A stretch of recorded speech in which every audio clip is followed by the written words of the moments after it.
አሁን እዚህ ክፍል ቁጭ ብንልና እኔ አሁን አንድ ቀይ መነጽር ባረግ ይሄ ሁሉ ነገር ቀይ ሆኖ ነው የሚታየኝ። ኦኬ ጀነቲክሊ ልዩነት አለን ሰው ሁሉ። በተፈጥሮ ኢሞሽናል ሰው አለ። በተፈጥሮ ረጅም አጭር ሰው። ለምን? አሁን ያናውቀዋለን። ኢሞሽናችን የሚመጣበት አንድ የብሬናችን ፓርት አለች። ትልቅ ከሆነ እሱ ፓርት በጣም ኢሞሽናል ነው፣ ወደድክም ጠላህም። ትንሽ የኔ ትንሽ መሆን አለበት ውስጥ ነው ያማን ይሄ your reptilian mind fear እንትን ያለው your fear amygdala የሚሉት አለ። it's the emotion center። ሌላም ብዙ ነገር ይሰራል እና they've studied በጣም ኢሞሽናል ሰዎች that area of the brain tends to be large. I don't think mine is large. ያ ካለህ ደግሞ በቃ maybe you have to really master the skill of calming yourself down. ይሄ self knowledge እና self control mastery ላይ you have to go an extra yard because you're emotionally handicapped. You're too emotional. ያ የሌለው ደግሞ much less ምናምንና ለኔ የህይወት ትልቁ achievement የኔ achievement እሱ ነው።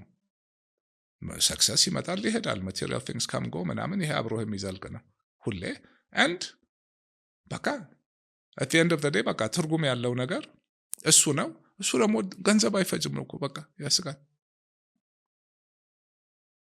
ግን ከገንዘብ በላይ አንድ ማወቅ፣ ሁለት ዲሲፕሊን in life ኢንቨስት አታረግበት የምታገኘው ነገር የለም። ምግብም ሆነ ስራም ሆነ ኢቨን በቃ ደስታም ፍለጋ ከሆነ ወጥተህ መጠጣት ካለብህ እኮ ሄደ ገንዘብ አጥፍተህ ምናምን እዛ ጊዜ አጥፍተም ኦኬ እሱ ልፋቱ ጤና ለመሆን ስፖርት መስራት አለብህ። ከሁሉም በላይ የአይምሮህን ሰላም ለመግዛት ሰውነትህን በቃ you have to take care of it።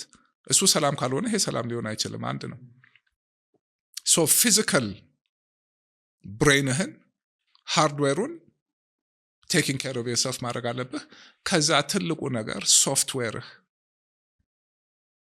how you process all the information upgrade አድርጎ and then your mindset, your outlook አንድ በጣም ደስ የሚለኝ ምሳሌ አለ ማይንድሴት ምን ያህል ለውጥ እንዳለው። so አሁን እዚህ ክፍል ቁጭ ብንልና እኔ አሁን አንድ ቀይ መነጽር ባረግ ይሄ ሁሉ ነገር ቀይ ሆኖ ነው የሚታየኝ። አረንጓዴ መነጽር ባረግ አረንጓዴ ነው፣ ጥቁር ካረኩ ጥቁር ነው። ማይንድሴታችን ያ ነው። የምናየው የምንሰማው ነገር ሁሉ አንዳንድ ሰው ሮዝ ከለር ግላስስ ይሉታል ፈረንጆች። በቃ ኢዝ ኦፕቲሚስት፣ ሁሉ ነገር አሪፍ ነው የሚመስለው። ሌላ ደግሞ ይሄ ልም ያለ ጥቁር መነጽር ያደርጋል። ይሄንን ሮዝ ከለር ግላስስ ያደረገ ሰውዬ ክራይሲስ ውስጥ ሁሌ ሆፕ አለው። ነገ እንዲያርጌ ተነጎዳ እንዲያርጌ እንቅልፍ አያጣም። ያኛው ሰውዬ በደህና ሰላም ሁሉ ቤቱ ቁጭ ብሎ ሁሉ ነገር ተሟልቶ ኧረ በስመ አብ ይሄ ቤት ሊፈርስ ነው የማጣ ያንን መገንባት very very important። ያ ማለት በቃ ህይወት ሁሉ የምታየው እኔ ሁሉ ነገር እስር ቤት ገብቼ ለምንድን ነው it was an adventure እንዴ አጣጥሜው በቃ በሮዝ ከለር ነው እንዴ አሪፍ ሰዎች አሉ እዚህ እንዴ ምንድን ነው ሶሻል ላይፉ of course ምርመራ አለ ምን አለ ማታ የምታየው በቃ በጣም ደስ የማይሉ ነገሮች አሉ። ግን እነሱን አላያቸውም እኔ። ሌላ ደግሞ እዛ ገብቶ ራሱን መግደል የሚፈልግ አለ፣ የሚገልም አለ። ከዚህ በላይ እንግዲህ ምን አለ ህይወትን ያለ አይደለ ሪሊ ማኔጅ ማድረግ። ለእኔ ህይወት ውስጥ ትልቁ ጥበብ ይሄ ነው። ራስን ማወቅ፣ ራስን መግዛት፣ በውጭ አለመነዳት። ትልቁ አንዱ የሚጎዳን ነገር በቃ we're social animals, social standing, social perception ያሳብደናል።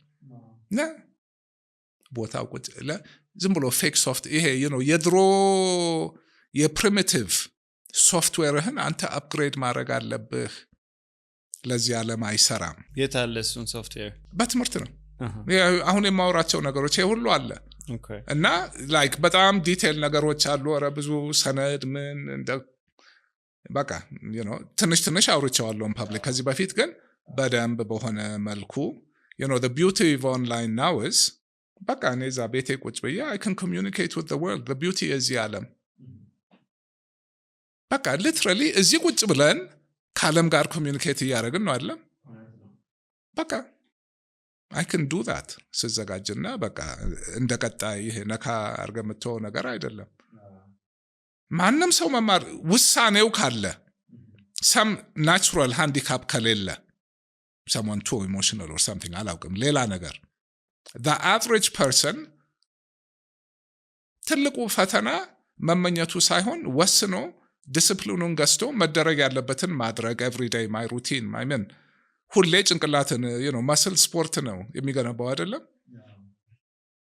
ኖሌጅ አለ መገንባት አለበት። ሶፍትዌሩን አፕዴት ማድረግ አለብህ። ዳታ መክተት አለብህ። በጣም ብዙ ዳታ አለ። ያ ስራ ነው። ዝም ብሎ አይመጣም። ሰው ሀብታም ለመሆን 24 ሰዓት ይሰራል፣ ወንጀል ይሰራል፣ ይሰደዳል። ምን ይላል? ለምን? ገንዘብን ቦታ ስለሰጠው። እኮ ቁጭ ለቤት በቃ ምንም እንደዛም አይጠይቅም፣ ግን ኤፈርት ይጠይቃል። በተፈጥሮኛ ኤነርጂ ኮንሰርቭ የማድረግ ኔቸራችን እሱ ነው። ሌዚ people aren't lazy no that's your natural energy was scarce before ምግብ ሰውነትህ ኤነርጂ ኮንሰርቭ ማድረግ ነው። የማያስፈልግ ኤፈርት እንድታደርግ አይፈልግም። ያንን ተረተህ በቃ ይሄ ነገር ኢምፖርታንት እንደሆነ ካመንክበት ከወሰንክ ጊዜ ይፈጃል፣ ትሬኒንግ ይፈልጋል። ከዛ በኋላ ግን በቃ ታረገዋለህ እና ህይወት ውስጥ ከዚህ የበለጠ ነገር የለም።